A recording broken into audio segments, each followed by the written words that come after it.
Nous sommes dans un mois formidable, un mois unique qui est le mois de Ramadan et des versets du Coran sont descendus à propos de ce mois. Et tu sais quoi, ma soeur, il y a quelque chose d'étonnant dans le Coran. 2 versets du Coran qui parlent de Ramadan, donc le verset 185 de la sourate Al-Baqarah et le verset 187 de la sourate Al-Baqarah parlent de Ramadan. Et entre les deux se situe le verset 186 qui parle de l'invocation de la doua.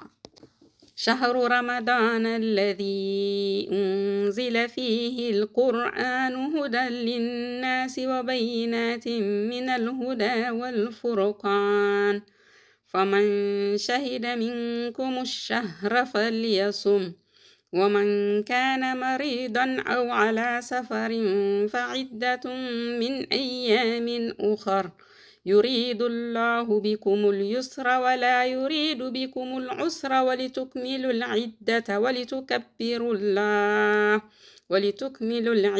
ولتكبروا الله على ما هداكم ولعلكم تشكرون. Ces jours sont le mois de Ramadan au cours duquel le Coran a été descendu comme guide pour les gens et preuve claire de la bonne direction et du discernement.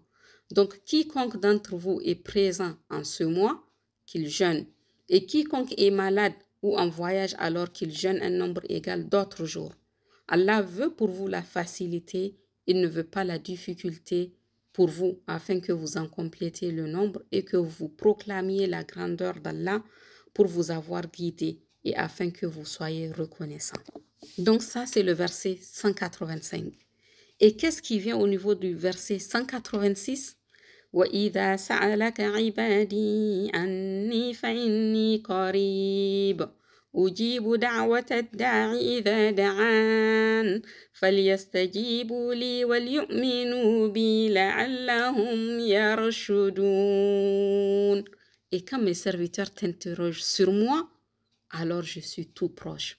Je réponds à l'appel de celui qui me prie quand il m'invoque, qu'il réponde à mon appel et qu'il croit en moi afin qu'il soit bien guidé. Étonnant.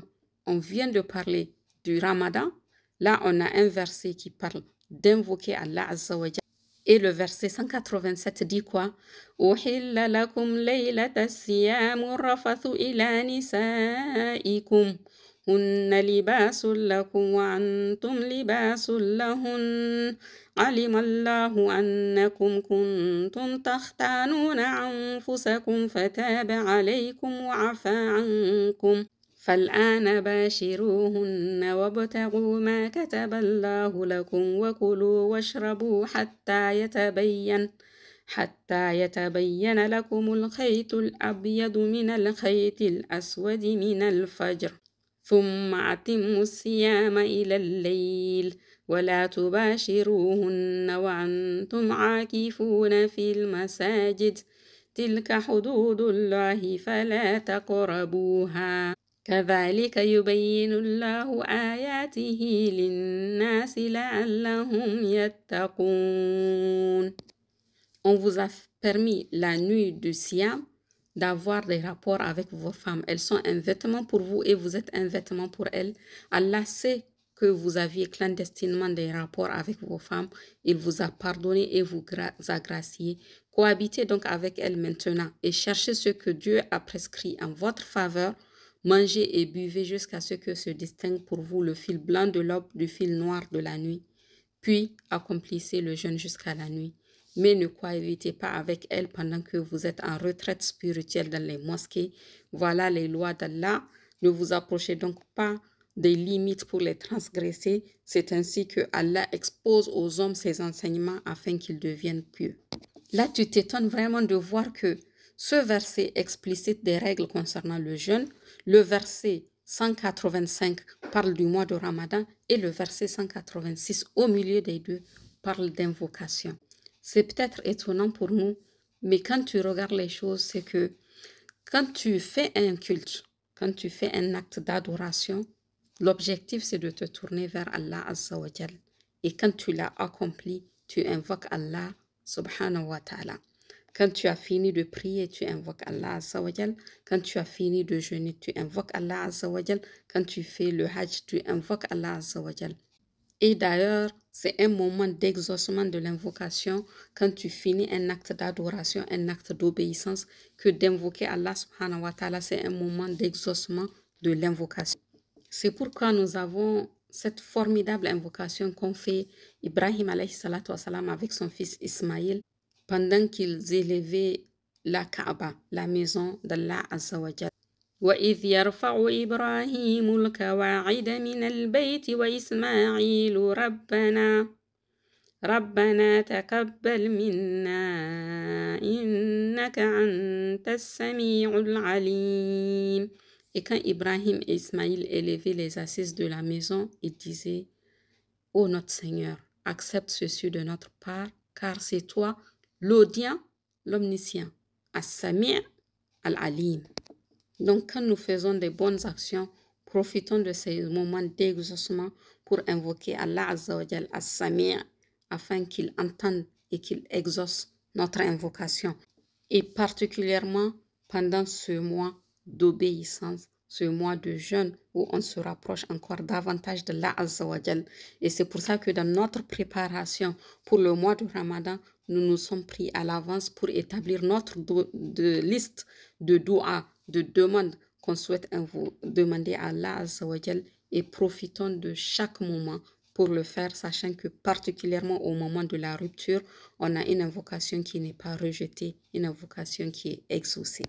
Et utilisons ce nom puissant d'Allah Azza wa Jal, As-Sami' dans nos invocations, à l'exemple de ce qu'ont fait plusieurs prophètes dans le Coran. Donc nous avons déjà vu l'exemple de Ibrahim alayhi salatu wassalam, l'exemple de Ibrahim avec son fils Ismaïl. Nous avons aussi l'exemple de Zakaria alayhi salam quand il invoquait Allah Azza wa Jal pour avoir un enfant. هنالك دعا زكريا ربه قال رب هب لي من لدنك ذرية طيبة إنك سميع الدعاء.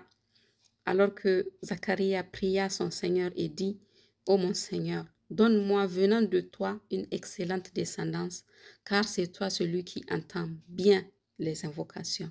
Et Allah Azza wa Jal lui a répondu alors qu'il était vieux, que sa femme était vieille et qu'elle ne donnait pas d'enfant. Allah subhanahu wa ta'ala, ayant entendu son invocation à Samia, a aussi exaucé son invocation et lui a donné un enfant. Allah Azza wa Jal As-Sami' a aussi entendu la femme d'Imran quand elle a invoqué pour son enfant qui était dans son ventre, Mariam, et a fait que Mariam a eu une descendance qui Isa alayhi salatu wassalam. إذ قالت امرأة عمران رب إني نذرت لك ما في بطني محررا فتقبل مني إنك أنت السميع العليم. Et rappelle-toi quand la femme d'Imran dit: Seigneur, je t'ai voué en toute exclusivité ce qui est dans mon ventre, accepte-le donc de moi, c'est toi certes l'audient, As-Sami', l'omniscient, Al-Alim.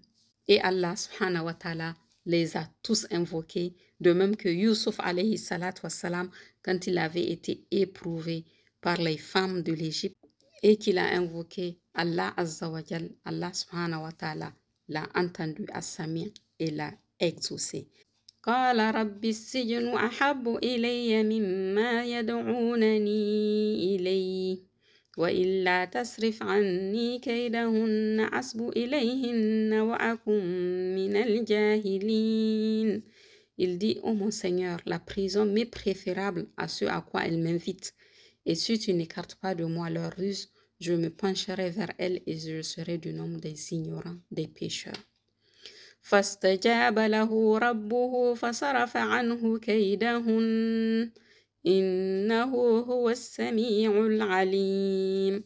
Son Seigneur l'exauça donc et éloigna de lui leur ruse, car c'est lui vraiment qui est l'audient, l'omniscient, As-Sami' Al-Alim. Et Allah subhanahu wa ta'ala nous indique, nous ordonne de chercher refuge auprès de lui contre qui notre ennemi déclaré, Iblis la'anatullahi alayhi, Shaitan, afin que il nous préserve et nous protège parce que Allah Azza wa Jal, c'est lui As-Sami' Al-Alim. وَإِمَّا يَنزَغَنَّكَ مِنَ الشَّيْطَانِ نَزْغٌ فَاسْتَعِذْ بِاللَّهِ إِنَّهُ هُوَ السَّمِيعُ الْعَلِيمُ. Et si jamais Shaitan t'incite à agir autrement, alors cherche refuge auprès d'Allah. C'est lui vraiment As-Sami' Al-Alim, l'audient, l'omniscient.